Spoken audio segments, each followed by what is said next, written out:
Kaixo Agurtzane, Kaixo. Fraisoro laborategiko zuzendaria zara zu, ezta? Bai.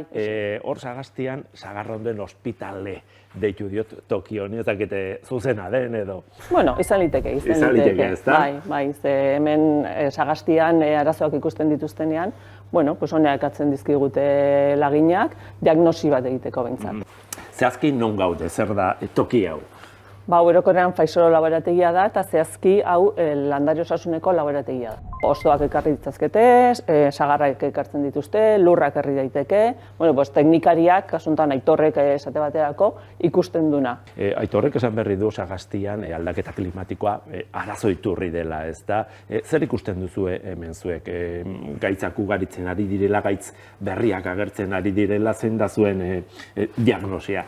Ba hemen, bueno, badaude patogeno batzuk berezkoak dira da, pues hemengo klimarengatik, temperaturaz eta sonagatik, baina bai ikusten ari gera, ba litekena da globalizazioagatik patogeno berriak etortzen ari dirala.